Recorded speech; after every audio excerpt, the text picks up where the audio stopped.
মাননীয় প্রধানমন্ত্রী মাত্র যে উত্তরটি দিয়েছেন, নারীদের সামগ্রিক উন্নতির জন্য, অর্থনৈতিক উন্নতির জন্য যেসব পদক্ষেপগুলো নিয়েছেন, সেসব পদক্ষেপের 5 নম্বর প্যারাগ্রাফের আলোকে মাননীয় স্পিকার, আমার সম্পূরক প্রশ্ন। মাননীয় প্রধানমন্ত্রী বলেছেন যে টোটাল 4 কোটি পরিবারকে আমরা ফ্যামিলি কার্ডের আওতায় নিয়ে আসব। আমরা যদি 4 কোটি পরিবারকে আমরা ফ্যামিলি কার্ডের আওতায় নিয়ে আসি, তাহলে আমাদের 1,20,000 কোটি টাকা মাননীয় স্পিকার আমাদের টোটাল খরচ হবে, এবং প্রসিজারাল কস্ট সহ সেখানে 1,34,000 কোটি টাকা আমাদের বার্ষিক খরচ হচ্ছে। আবার গত সপ্তাহে মাননীয় স্পিকার আমরা ফার্মার্স কার্ডের বিষয়ে জানলাম যে 2,75,00,000 ফার্মার্সকে আমরা ফার্মার্স কার্ডের অধীনে আমরা নিয়ে আসবো। মাননীয় সদস্য সরাসরি প্রশ্ন করুন, ভূমিকা বাদ দেন, প্রশ্ন করুন। তো সেখানে 6,875 কোটি টাকা, যেখানে প্রসিজারাল কস্ট সহ 7,000 কোটি টাকা মাননীয় স্পিকার খরচ হচ্ছে। অর্থাৎ মাননীয় প্রধানমন্ত্রীর কাছে আমার প্রশ্ন, এই পদক্ষেপগুলো নিঃসন্দেহে মানুষকে সংযোগ করেছে, মানুষ সেগুলোর প্রতি আকৃষ্ট হয়েছে, কিন্তু আমার প্রশ্নটি হচ্ছে, আমরা 1,40,000 কোটি টাকা প্রত্যেক বছরে যদি একটা নির্ভরশীল অর্থনীতির খাতে আমরা বিনিয়োগ করি, সেক্ষেত্রে এটা কতটা আমাদের অর্থনীতিকে স্বনির্ভর করবে, এবং এই অর্থটা কি আমরা সোশ্যাল সেফটি নেটসের যেই খাতগুলো এখন বর্তমানে বিদ্যমান রয়েছে সেগুলো থেকে কেটে এনে আমরা সেখানে বরাদ্দ দিচ্ছি, নাকি আমরা নতুন করে আমরা এই খাতগুলোতে টাকা দিচ্ছি? যদি নতুন করে দেই, সেক্ষেত্রে মুদ্রাস্ফীতি ঘটার সম্ভাবনা রয়েছে কিনা সেটি পরীক্ষা করা হয়েছে কিনা, এটি আমার প্রশ্ন। ধন্যবাদ মাননীয় স্পিকার। মাননীয় প্রধানমন্ত্রী। মাননীয় স্পিকার, আপনাকে ধন্যবাদ। মাননীয় সংসদ সদস্য, আপনাকেও ধন্যবাদ আপনার প্রশ্নের জন্য। অবশ্যই আল্লাহর কাছে শুকরিয়া, আলহামদুলিল্লাহ, যে আমরা যে ফ্যামিলি কার্ডের কথা জনগণকে বলেছিলাম নির্বাচনের পূর্বে, সেই ফ্যামিলি কার্ডটি মানুষ গ্রহণ করেছে, এবং আপনি নিজেও সাক্ষী,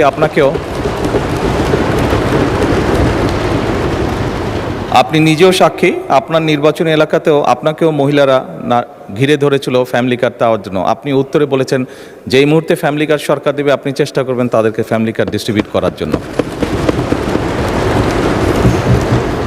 মাননীয় সংসদ সদস্য, আপনি নিশ্চয়ই এটি অনুধাবন করতে পারবেন যে 4 কোটি পরিবারকে আমরা ফ্যামিলি কার্ড দিব।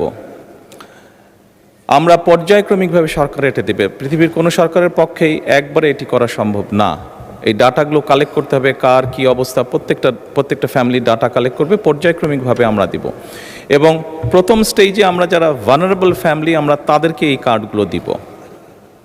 কাজেই ধীরে ধীরে আমরা বাজেটটি তৈরি করব, এবং ধীরে ধীরেই আমরা কার্ড দেওয়ার সংখ্যাটা ধীরে ধীরে আমরা বাড়াবো।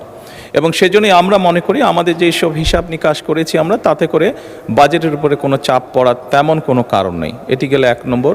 দ্বিতীয়ত, আপনি বলেছেন যে আরও যেগুলো সেফটি নেট,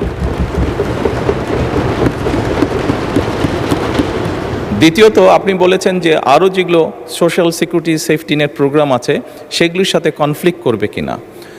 মাননীয় সংসদ সদস্য, আপনি যদি দেখেন এই মুহূর্তে যে কটি ধরনের ডিফারেন্ট কাইন্ডের এই ধরনের প্রোগ্রাম আছে, আপনি যদি সবগুলোর অর্থ সহযোগিতা অ্যাড করেন, দেখবেন যে ফ্যামিলি কার্ডে যেই 2,500 টাকা দেওয়া হচ্ছে সবগুলো অ্যাড করলেও সেটার পরিমাণ না।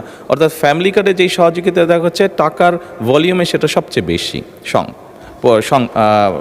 ভলিউমে বেশি, 2,500 টাকা কোনোটাই। সবগুলোকে একজন মানুষকে যদি সবগুলো সুবিধা দেন এই মুহূর্তে যেগুলো চালু আছে, তাহলে একজন লোক 2,500 টাকার কম পাচ্ছে, বেশি পাচ্ছে না। এবং এর মধ্যে আমরা দেখেছি, এর মধ্যে রিসার্চ করে অনেকগুলো মানুষ আছে বা অনেকগুলো ব্যক্তি আছেন যাদের উপরে রিপিটেশন হচ্ছে, যে একই সুবিধা, কয়েকটি সুবিধা একজন ব্যক্তি পাচ্ছেন। তো সেগুলোকে আমরা কাট ডাউন করব, সবগুলোকে আমরা কাট ডাউন করব না, যেগুলো রিপিটেশন হচ্ছে সেগুলোকে আমরা কাট ডাউন করব। এভাবেই করে আমরা ধীরে ধীরে নিয়ে যাব। আর আপনি ইনফ্লেশনের কথা বলেছেন, আমরা অবশ্যই টাকা ছাপিয়ে দিচ্ছি না, আমরা টাকা ছাপিয়ে দিব না, বরঞ্চ আমরা মনে করি এতে ইনফ্লেশনটা কমে আসবে। কারণ আপনি চিন্তা করুন, যখন সে 2,500 টাকা পাচ্ছে, এর মধ্যে নিশ্চয়ই যারা পেয়েছে আপনি দেখেছেন যে তাদের ভিডিওতে দেখেছেন তাদের রিয়াকশানগুলো, কি করবে তারা। কেউ বলেছে জামা কাপড় কিনবে, কেউ বলেছে বাচ্চার জন্য বই কিনবে, কেউ বলেছে ফ্যামিলির প্রয়োজনীয় জিনিস ক্রয় করবে।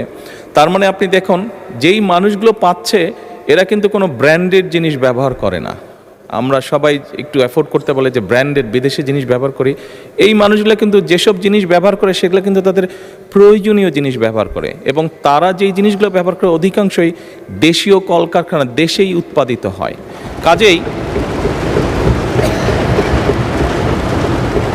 কাজেই মাননীয় সংসদ সদস্য, এই টাকাটা যখন তার কাছে যাচ্ছে, সে যখন খরচ করছে, এই টাকাটা কিন্তু গ্রামীণ ইকোনমিতে ব্যবহৃত হচ্ছে।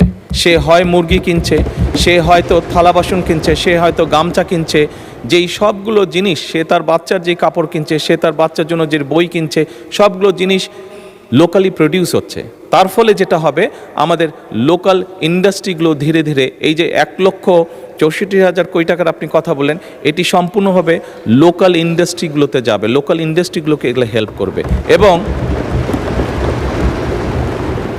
এবং স্বাভাবিকভাবে যখন একটি গ্রামে যখন অনেকগুলো ফ্যামিলি, অনেকগুলো মহিলা এই কার্ডটি পাবেন, তারা যখন যেই দোকানে গিয়ে সদাই করবেন, তারা জিনিসপত্র কিনবেন, সেই দোকানে আপনি খোঁজ করে দেখুন, এখন হয়তো একজন হেল্পার আছে দোকানের, তার স্টাফ হয়তো একজন আছে, কিন্তু আপনি 3 মাস পরে বা 6 মাস পরে দেখবেন তার স্টাফ 2 জন হয়ে গেছে।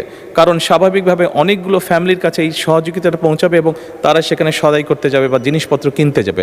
ফলে ওই দোকানের মালিক যে বা দোকানটা যা চালাচ্ছে, তার তখন একজন সহকারী হবে না, তার 2 জন সহকারী হবে। অর্থাৎ কর্মসংস্থানেরও একটি ব্যবস্থা হচ্ছে। একদিকে যেরকম এইটা এক কাইন্ড অফ ইনভেস্টমেন্ট, স্টেট রাষ্ট্রের একটা ইনভেস্টমেন্ট, যে ইনভেস্টমেন্টের মাধ্যমে ধীরে ধীরে লোকাল শিল্পগুলো গড়ে উঠবে, যে ইনভেস্টমেন্টের মাধ্যমে ধীরে ধীরে কর্মসংস্থানও গড়ে উঠবে। সেই জন্যই আমাদের হিসাব বলছে ইনফ্লেশন বরং কমবে, বাড়বে না। মাননীয় সংসদ সদস্য, ধন্যবাদ আপনার প্রশ্নের জন্য।